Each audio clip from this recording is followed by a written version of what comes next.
So I still see a lot of people confused in the comment section about what the difference is between what the creator was trying to say and what a deload is. So I'm going to explain it. A deload is when you're going to drop the weight and sometimes the reps, often the reps too, in order to let yourself get out of this fatigue based state where you're not really going up and you're not progressively overloading. The difference is that the previous creator was talking about trying to perfect form and have good rep quality over time in order to help progressive overload. So the difference is really a deload is done in order to help the muscle to recover and then progress after the deload. And then what the previous creator was talking about is they were trying to drop the weight slightly in order to get back to where they were form wise and technique wise. It wasn't that their muscle was incapable, it's just they weren't really training in the way that was going to be the best for their form. Now, again, big difference here. The muscle is still able to progressively overload, but your form wasn't the thing that was, being the most optimal. And so backing off a little bit lets you get back into that mental groove of, okay, these are my cues that I'm focusing on. These are the things that I want to do.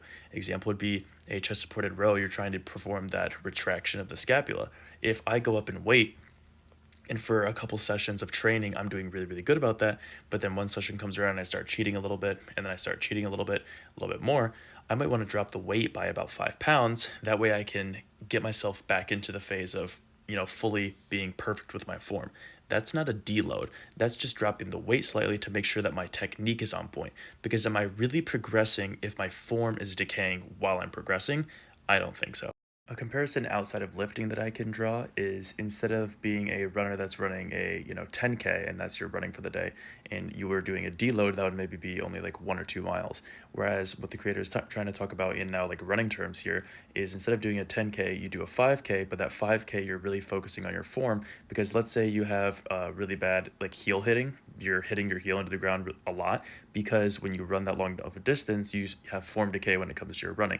Maybe another thing is you're not pumping your arms enough. So you back off in terms of the amount that you're doing in order to focus on specific things being your form and your cues with that.